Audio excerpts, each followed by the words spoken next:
अस्सलामुअलैकुम, welcome back to my channel. उम्मीद करती हूँ आप सब खैरियत से होंगे।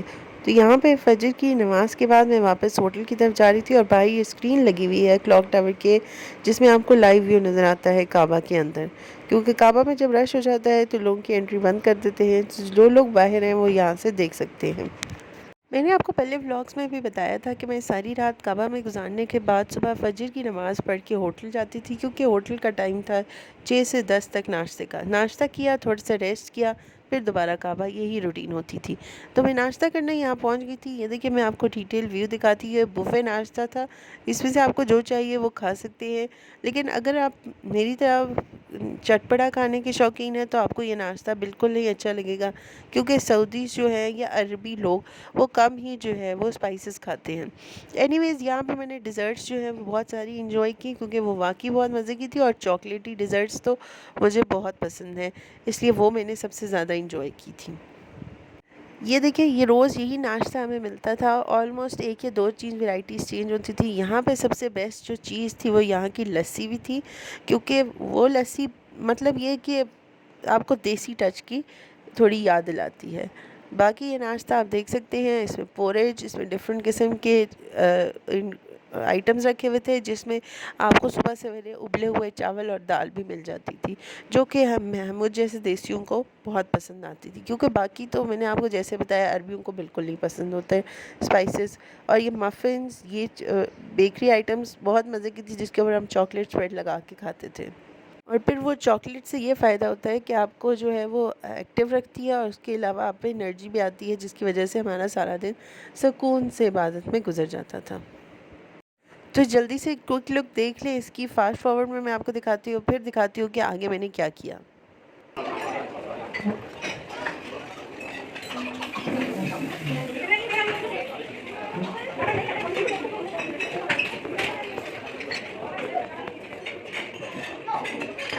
नाश्ता करने के बाद हम फ्रेश अप हुए, क्योंकि हमने जाना था दोबारा मस्जिद आयशा दूसरे उम्रे की नियत करने के लिए।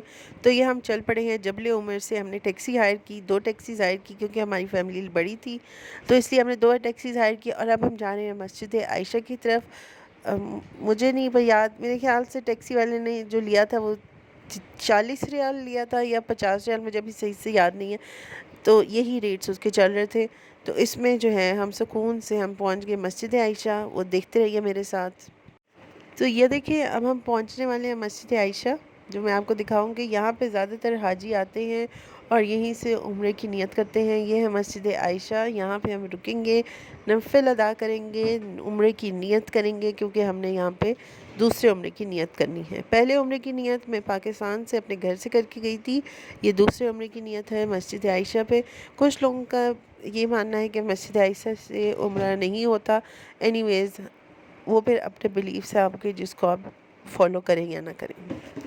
ये हम टैक्सी से उतर के अब हम अंदर जा रहे थे। एक प्यारी सी माओ बिल्ली हमें नज़र आई, तो हमने कहा हेलो माओ। अच्छा जी, आगे ये देखिए यहाँ पे जो है मर्दों के लिए पहले एंट्री होती है और फिर आगे जाके जो है वो औरतों का अलग से सेक्शन बनाया हुआ है। मैं आपको अंदर से भी मस्जिद आयशा दिखाऊंगी।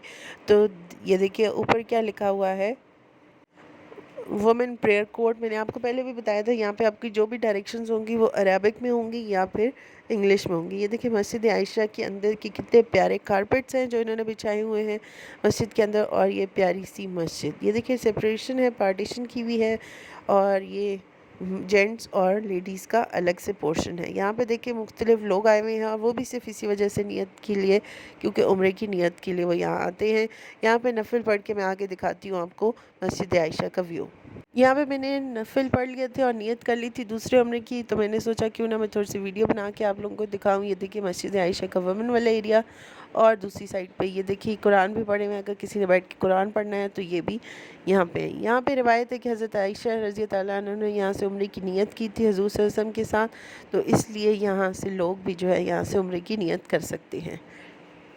उम्रे की नियत करने के बाद चलते हैं वापस काबा की तरफ, क्योंकि हमने उम्रा अदा करना है। ये दूसरा उम्रा हम दिन के वक्त अदा करेंगे, और इस वक्त जो है वो तकरीबन जो है वो आप समझ लें फजर और ज़ोहर के दरमियान का टाइम है। अभी तक ज़ोहर की अज़ान नहीं हुई, जो कि आगे चल के होगी और मैं आपको दिखाऊंगी। आपसे ये प्यारी सी टनल से आप गुज़रते हैं, ये भी एक अलग से एक्सपीरियंस है।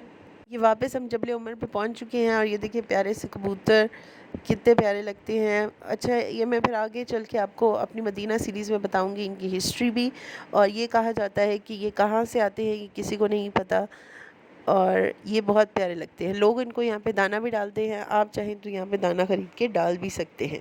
तो ये देखिए यहाँ पे दूसरा उम्रा शुरू हो चुका है, उसका तवाफ़। ला शरीक लक लब्बैक अल्लाहुम्मा लब्बैक लब्बैक ला शरीक लक लब्बैक इन्नल हम्दा वन निअमत लक वल मुल्क ला शरीक लक। ये मैं आपको फास्ट फॉरवर्ड में दिखा रही हूँ। तवाफ़ के मैंने 3 चक्कर ही पूरे किए थे कि उसके बाद ज़ोहर की अज़ान हो गई। इस टाइम पे बहुत शदीद गर्मी थी, तो दिन को जो उम्रा था उसमें गर्मी ज़रूर लगती है आपको।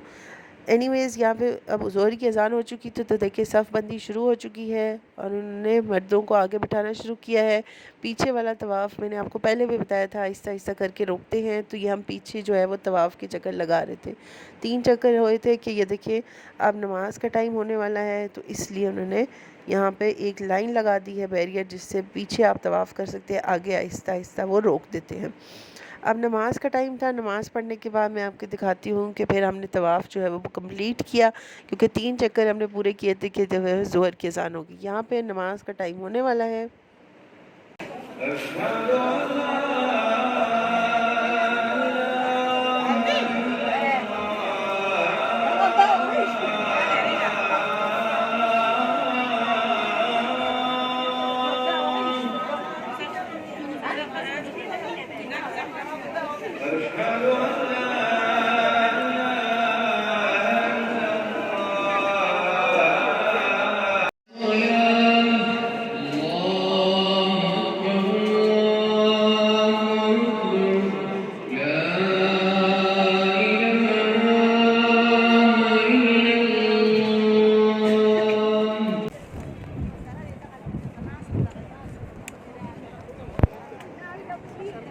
ज़ोहर की नमाज़ अदा करने के बाद मैं फिर तवाफ़ जो है वो अपना कंप्लीट करने गई, क्योंकि मैंने आपको पहले बताया 3 चक्कर हुए थे, 4 चक्कर रहते थे।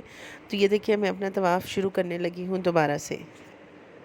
तवाफ़ के दौरान ही मैं आपको मकाम इब्राहीम भी दिखाऊंगी। ये देखिए मकाम इब्राहीम, जहाँ पे हज़रत इब्राहीम के पाँव मुबारक जो हैं उनके निशानात हैं। यहाँ पर लोग जो हैं वो अक्सर चूम रहे होते हैं, जिसकी वजह से वो जो शुरता वहाँ पे गार्ड खड़ा होता है बहुत गुस्सा करता है।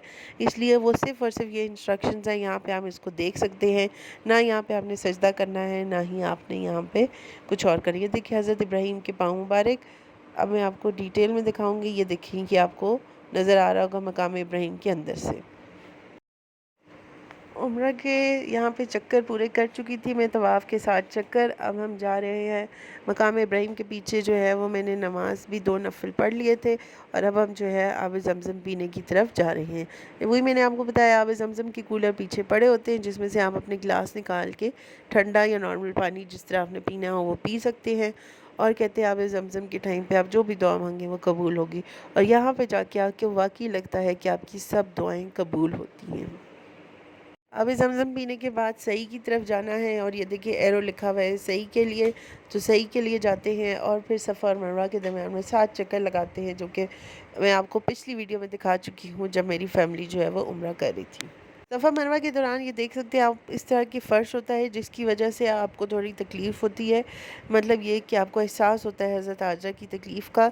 इस वजह से ही इन्होंने ये पर्पज़ यही है कि इन्होंने इस तरह की फ़र्श बनाया है, ताकि लोगों को एहसास हो कि कितनी तकलीफ़ से हज़रत हाजरा इन दोनों जो पहाड़ हैं उनके दरमियान में भागी होंगी पानी की तलाश में।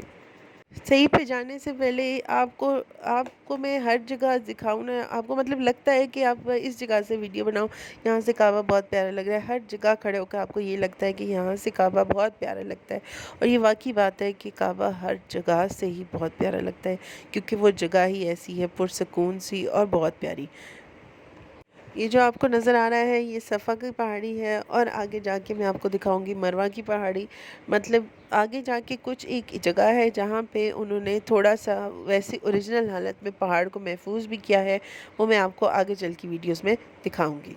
यहाँ पे सबसे बेस्ट जो आपको तरीका बताऊँ वो ये कि आप बिल्कुल कोने वाली साइड पकड़ें, लेफ़्ट या राइट एक्सट्रीम्स आपने पकड़नी है, आपने सेंटर में नहीं चलना, क्योंकि जब मर्द भागते हैं तो वो फिर आप उनके दरमियान में आ जाएंगे। इसलिए बेहतर ये है कि आप एक्सट्रीम लेफ़्ट साइड पे रहें या एक्सट्रीम राइट साइड पे। मैं यहाँ पे एक्सट्रीम लेफ़्ट साइड पे रही थी। और ये देखिए यहाँ पे व्हील चेयर्स हैं। अगर कोई बंदा यहाँ पे कोई इंसान यहाँ पे चल नहीं सकता, जिसको चलने में भी तकलीफ़ है, तो यहाँ पे व्हील चेयर्स आप हायर करके उस पर भी जा सकते हैं।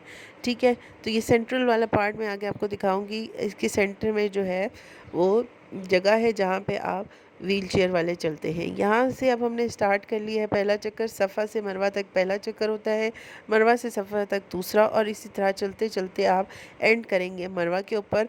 स्टार्ट आपने सफ़ा से किया है। इसके लिए बेहतर यह है कि आप अपने साथ एक काउंटर रख लें जिस पे आप काउंट करते रहें, क्योंकि आपको इबादत के ऊपर दुआ के दौरान आपको याद नहीं रहता कि ये पहला चक्कर है या दूसरा चक्कर है। दरमियान में इन्होंने आब ज़मज़म के कूलर भी लगाए हुए हैं, उसके भी आउटलेट्स हैं। अगर आपको प्यास भी महसूस हो रही है तो आप वहाँ पे पानी भी पी सकते हैं। देखिए ग्रीन लाइट्स ऊपर नज़र आती हैं। इस ग्रीन लाइट के ऊपर मर्दों को भागने की हिदायत हैं, इसलिए मर्द ये देखिए यहाँ पे भाग रहे हैं। इसलिए मैंने आपको पहले बताया कि आपने एक्सट्रीम राइट या लेफ़्ट पे ही रहना है। मैंने आपको बताया था, ये देखिए वो जगह है जहाँ पे उन्होंने ओरिजिनल पहाड़ को महफूज किया है। इसके ऊपर लोग खड़े होकर दुआ करते हैं, इसके ऊपर लोग खड़े होकर नफल अदा करते हैं। ये आपकी अपनी चॉइस है, लेकिन ये वो ओरिजिनल पहाड़ है जो वाकई सफ़ा और मरवा वाला है। यहाँ पे देखिए, ये देखिए आपको ओरिजिनल पहाड़ नज़र आता है। ये उन्होंने थोड़ा सा पोर्शन बनाया हुआ है ताकि वो चीज़ आपको याद रहे। यहाँ पे 7 चक्कर लगाने के बाद अपने अपने बाल जो हैं वो काटने होते हैं थोड़े से। और मर्द जो है वो भी अपने पूरे बाल कटवा सकते हैं या फिर थोड़े से। ये देखिए फिर हम बाहर निकलते हैं और फिर वही कबूतर आपको नज़र आते हैं। अब मैं वापस जो है वो अपने होटल के कमरे की तरफ जा रही हूँ, क्योंकि थोड़ा सा रेस्ट करूँगी और उसके बाद दोबारा आऊँगी। ये देखिए वापस मैं अपने होटल की तरफ जा रही हूँ, क्योंकि मैंने आपको बताया हमारा होटल बहुत ही करीब था, इसलिए मैंने यहाँ पे जूते नहीं पहने थे। तो मैंने यहाँ पे वापस अपने होटल की तरफ जा रही हूँ, क्योंकि मैं जूते जो है वो मोस्टली अपने कमरे में ही छोड़ के आती थी।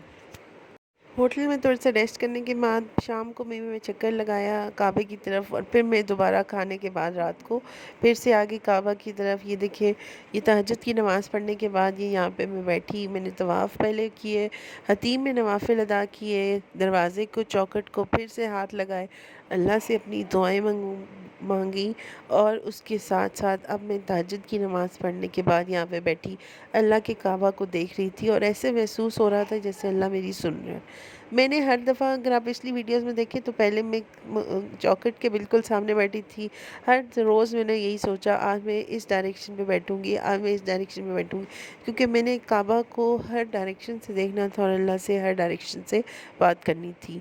ये वो टाइम था। ये रात को जितना सुकून आपको मिलता है उतना दिन को नहीं मिलता, क्योंकि दिन को थोड़ी गर्मी हो जाती है, तो इसलिए जो है आप थोड़े अनईज़ी फ़ील करते हैं। ये लेकिन ये देखिए यहाँ पे औरतें सारी बैठी हैं और मैं भी उनके साथ बैठी थी, और यहाँ पे मैं बैठी तहज्जुद के बाद। अब हम फ़जर की नमाज़ का वेट कर रहे थे, फ़जर की नमाज़ होने वाली है।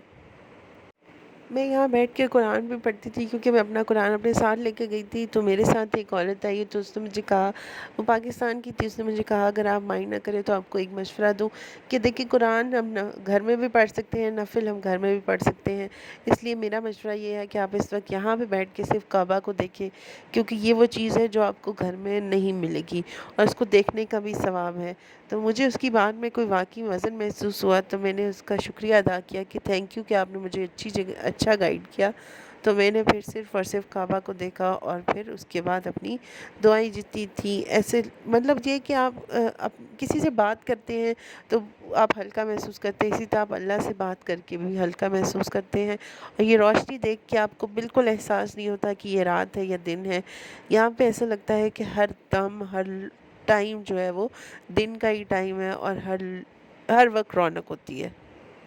तो फजर की नमाज से पहले की अजान।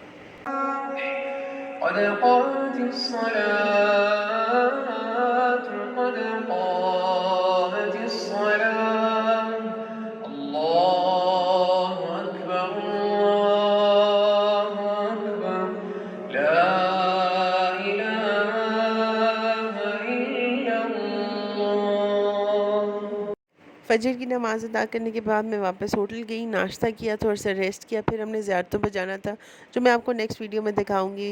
इसलिए मेरे चैनल को सब्सक्राइब कीजिए, लाइक शेयर एंड सब्सक्राइब। मिलते हैं नेक्स्ट व्लॉग में। अल्लाह हाफ़िज़।